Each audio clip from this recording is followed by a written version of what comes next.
Hi everyone, welcome back to my channel, and thank you for the newcomers. Thank you for those who are going to watch the video. I don't even know how to start it because today some subject that's really more and more difficult to discuss, and sometimes, but it's still okay to say something because people are still free to, to share the opinion, right? I think so. I truly think so.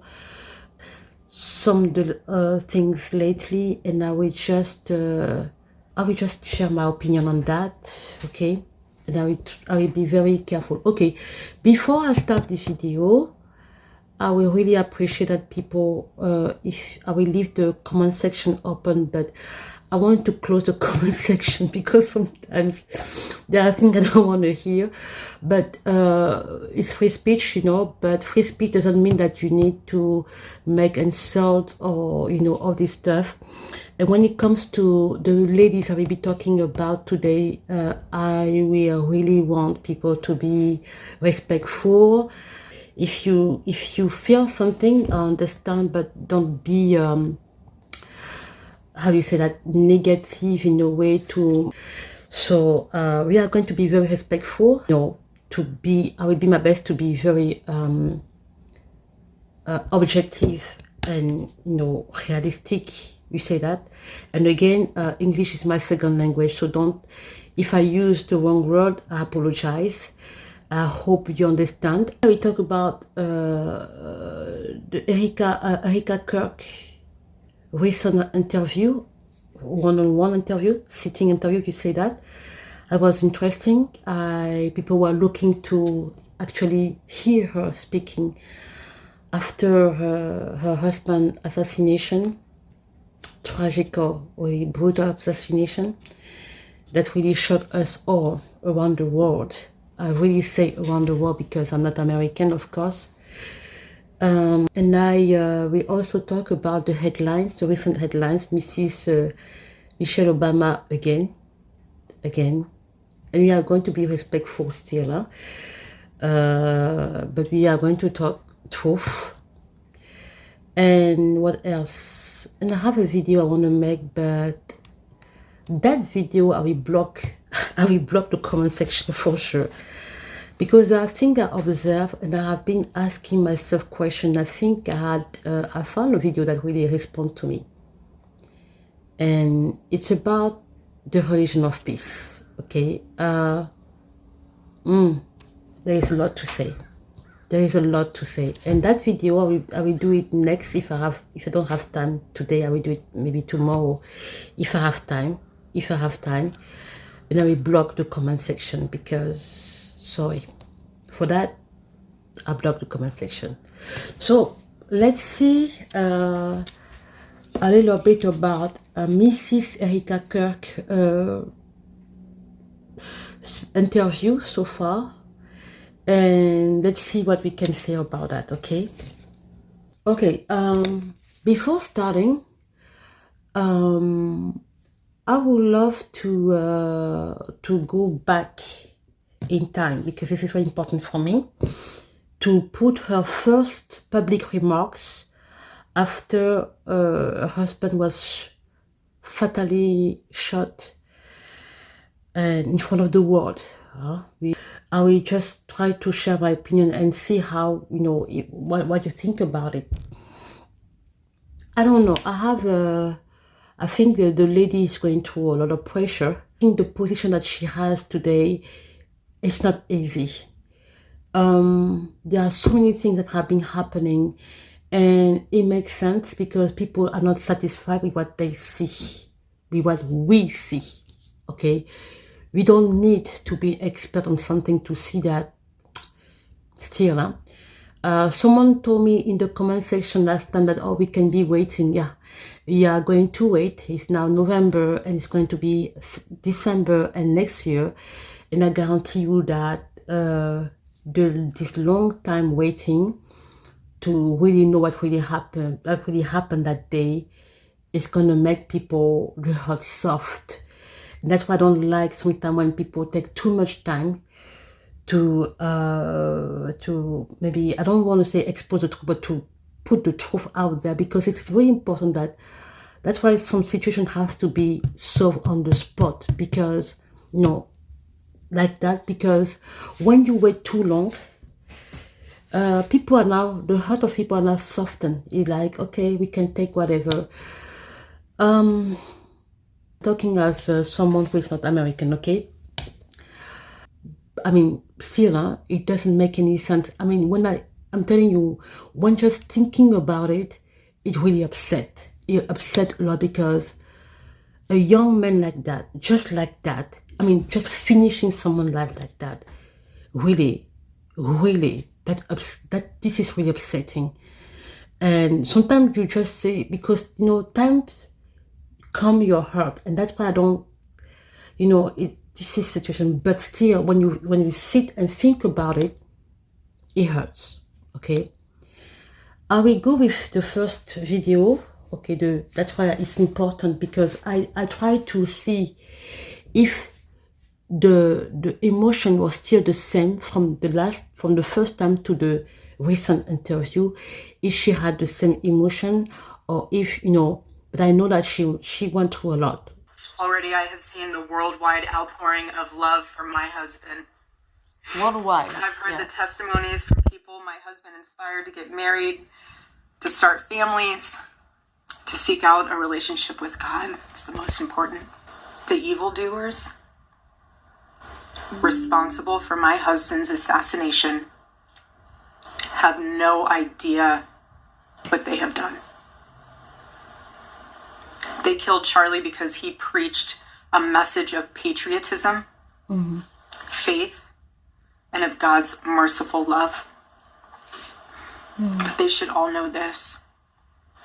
If you thought that my husband's mission was powerful before, you have no idea. You have no idea what you just have unleashed across this entire country and this world. You have no idea. No idea the fire that you have ignited within this wife. Yeah. The cries of this widow will echo around the world like a battle cry. That's the part I will just stop here, okay? To everyone listening tonight across America, the movement my husband built will not die. It won't. I refuse to let that happen. It will not die. That part for me was very important, because we will go to the interview after that, okay? Okay. I love that speech. I have to be this remark she starts with, and really I have to watch it, and watching it again, it moves you a lot. I like the part when she say the evildoer. Please remember that part. It's very important that we remember that part. Who did it? And then they have no idea. Okay, they have no idea that the work what her husband has started, will not stop there. And then she say that the cry of this widow will echo. That part touched me so much. You know why it touched me? Because it reminds me of a verse of the Bible. If you remember, I don't know why, but that part, when she said that part, the cry of the widow will echo, it really reminds me of the parable of the persistent widow in the Bible, in the New Testament. You remember when Jesus taught how to be persistent in prayer, and he used the example of the widow who didn't give rest to the judge because she wanted justice. That part of, when she said that, bam, I just thought about it, and I was thinking, I say, whoa, I think she will be that widow who will not give a rest to the institution who are searching for what happened to her husband. It will not, all these people who are responsible, like she said, the evildoer, who are responsible for her husband's death, they will have no rest. Because in the parable, you see how the widow, like Jesus described her, has coming day and night, who was coming day and night, I will say like that, to ask him to grant her justice. And the judge was like, he didn't care about what people think about. He didn't care about what people thought about him. But because of that widow, because of her persistence to ask for justice, he had to do it. I was thinking when she said that, I don't know why, okay, I was thinking about this parable, and I was like, yeah, I think she's gonna be like putting pressure on all the institutions responsible to investigate, and I mean all these people who are responsible for her husband's death. And I saw, like she said, I refuse to see my husband what my husband has built. I refuse that he dies, which is very much normal. And we have seen so many, I mean, let's go to the now, few months later, because it happened in September. Charlie Kirk died in the 10th of September, okay? So so let's see now, and let's listen to her. I don't think I will put everything, but I will just put some section, you know, because it's going to be too long. Communications Director of Turning Point USA has asked our team to give a moment of silence and prayer. And so we are going to do that right now. We're going to pause and offer our prayer. We hope you join along. Oh, that day was horrible. The way the bullet hit him, he died instantaneously. He was pronounced dead. My God. He died on the scene. But I'm so glad he didn't suffer. Mm-hmm. Yeah. Because, yeah, that was the worst thing, is to think, did he suffer? And no one deserves to suffer. yeah. The thing is, we thought, thank God he didn't suffer, but... So he blinked and probably thought he was raptured and looked around and was like, where's everybody else? Yeah. He blinked and he was with the Lord. And you wanted to see Charlie immediately. Yeah. And came up. Take us through that. We landed in Utah, went straight to the hospital. When you walked in, everyone was just... It was a scene from just a horror movie. Everyone is so rattled to the core. Officers, law enforcement, hospital workers, our team, everyone is just shaken. I will pass a little bit because... We get into the room. One of the law enforcement guys comes in. Okay, let me wait a little bit. It's very sweet, but what do you say to someone whose husband just was assassinated so publicly? He said, I've been doing this for 30-some years. He said, I will never tell you that you cannot see your husband. He said, but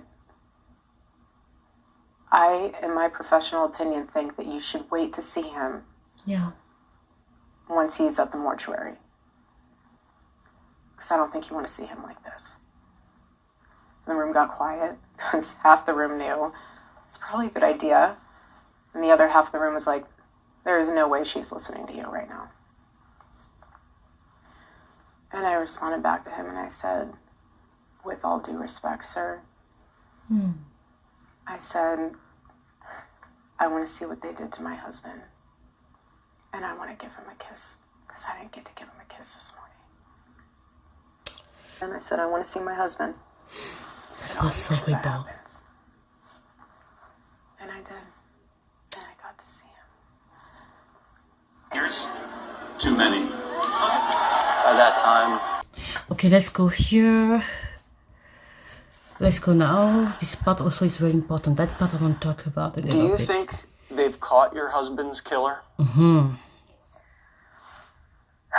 So, something I'm so grateful for. No, do you think that that question was clear? Do you think they caught your husband killer? The answer should have been yes or no. What do you think? The answer should have been, I don't know yet. I'm still waiting. But she went on to say, okay, she went on to say, let's listen to what she had to say. We have one of the most incredible teams for this case. Okay. I would never wish it upon anybody to have to go through what we are going through. To have seen the autopsy report, to have seen the different evidence portions that have been collected. I trust our team. Okay, we heard her in her own words, okay? Like I said, we have to respect people's position and all this.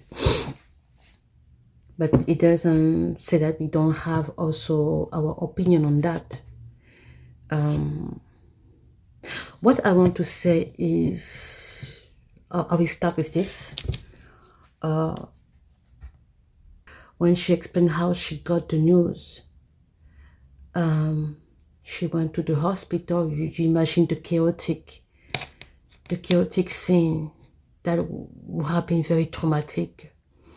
And then she went to the room, I think, and then at the hospital, and then they told her that she cannot see her husband like that because it's really traumatic. But she decided that she will go and see her husband unalived, the way it was. She basically did what Jackie Kennedy did, go to see her husband the way, remember what they say in the documentary or in the book. When John F. Kennedy was sent to Parkland Hospital in Dallas, Texas, all this, the courage she had to go see her husband. It's traumatic because this is someone that you just saw maybe in the morning, you are talking to him on the phone, or maybe the day before you are laughing together, I don't know. And then they just tell you that he's gone. And gone in a very tragic and brutal way. It's horrible. And then she went to kiss him.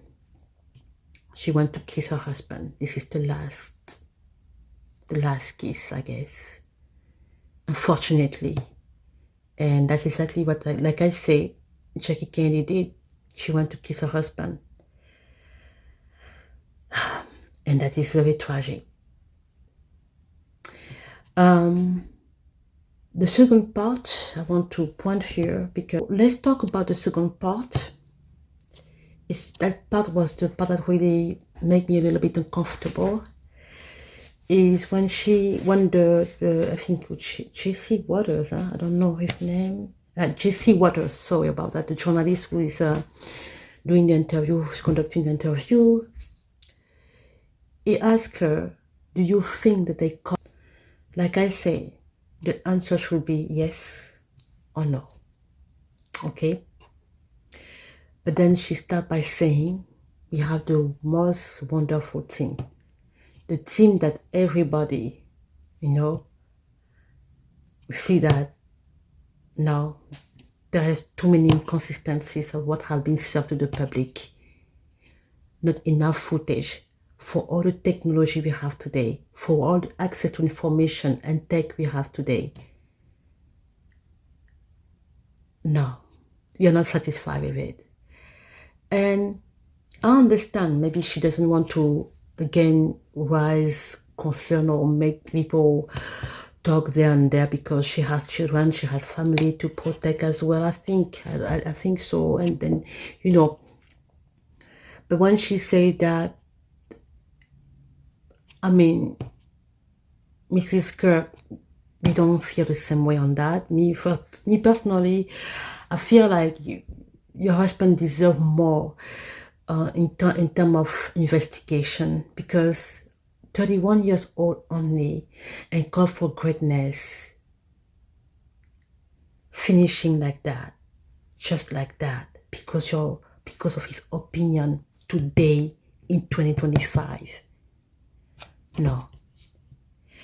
If the suspect, because he is, okay, I think in English, a suspect is not, let me see if I'm wrong. Huh? So far, that's how Tyler Robinson, so she's convinced that, I don't know if she's convinced, but what she didn't say yes, she didn't say no. She said, we had an incredible team who's doing the job, and she trusts them. That doesn't mean that she say yes. That doesn't mean that she say no.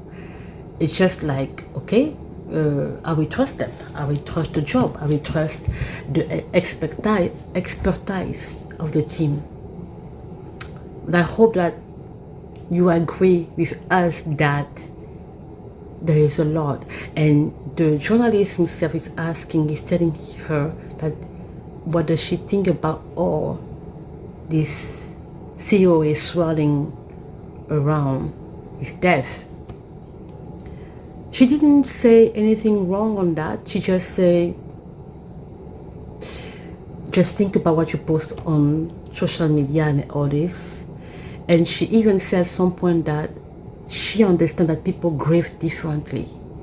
So she's very aware that people still have questions about what happened to her husband. But she trusts the institution or the team who are in charge of the investigation. I don't know what to say. I feel like I feel that the dynamic is a little bit different. Maybe because the dynamic that she trusts the team in charge of the investigation. Maybe they make her feel like don't worry about it, even though people clearly see that there is a lot, okay, to uncover here. So Tyler Robinson is not, we don't know yet, okay. What we know about is like he is a suspect. A suspect, according to in English when I read it, because I'm not an English speaker, it says that an individual whom the police or other authority believe may be guilty of a crime, but who has not yet been formally charged or convicted. And that's where I'm going there, because if you remember at the memorial, she says she forgive him, okay, because that was I think, remember at the memorial, I think she said she forgive him, right? But you forgive who? A suspect, or you forgive the convicted one? Because forgiveness has its own sense. It has its own whole sense, and its power, the power of forgiveness, makes its whole sense when the person is convicted of a crime, or, well, for example, for us Christian, because I think she's Christian, we understand that, for example, Jesus died on the cross for our sins. We are sinners. We for sure indeed are sinners. We have committed the sins. For that reason, the power of the forgiveness, the power of the cross, which brings forgiveness in our life, is effective, it's real. But if I say to someone who is a suspect that I forgive him, it doesn't make really a lot of sense, because we don't know yet if he's the one, if he's really charged, or if he's the one who is the convict. Is he the convict one? Is it the crime? Is it the one who really committed the crime? If that is the case, in that sense, yes, the power of forgiveness makes sense. The word forgiveness makes sense. But so far, we don't know. We are still waiting for, for the criminal case that we forgive him, we forgive someone who is convicted of a crime, and so far, we don't know. All this that's going around, like we say, like the journalists say, as that all these theories, conspiracy or whatever. The thing is, people are not satisfied with what they see, what is served to them, and it makes sense. Okay, it really makes sense. So we are no longer the generation that, you know, it's no longer the time where, at the time of, for example, John F. Kennedy, people were traumatized. Oh, they were, you know. This generation now, they don't want to be served. They are going to search themselves the truth. They're going to search themselves. They are going to investigate themselves. They're not going to be sitting behind the TV and wait for what is given to them. That generation now, they want to go themselves. It's like you are serving them the soup or you are serving them food, but they will say, no, I will go to the kitchen and see what you have there, what you are serving me on the plate. This is the generation we are dealing with today. And that's why until they are satisfied, they will not stop searching. Because what happened to Charlie Kirk is really traumatic. And it's not acceptable at all. The other thing I want to point here is maybe she's more calm because she maybe have made peace with herself, with the situation, that what can I do? He's gone. No matter what happened, man justice will never be enough. Maybe she have found peace with herself, with not keeping anger or whatever, I don't know. But even that, even if it is the case for her, I hope she understands that people out there will still make conspiracy outside because people need to see justice. Charlie Kirk is not only her husband, he is a public figure. And as she say, her husband has completely changed some people's life. So for the people outside who saw him as a certain image, who saw him as an inspiration, I will say like that, who have been moved and touched by his word, who see him as in a certain way, they need to see justice. And that's why it will never stop until they really are convinced about what is said on the news, on TV, you know. And the fact that some people don't want others to ask questions about it make already people uncomfortable. People have the right to ask questions. I think we are still living in a time where we have free speech and people have the right to ask questions. And she can have peace with herself, but justice is very important. The Bible says, you will know the truth and the truth set you free. Justice is so important that even for his own children, it will be important that justice will be served. So we hope we will see what's going to happen. That's all I have to say about it. Mick is like, she's waiting. I just feel like people should not be content just what we see here.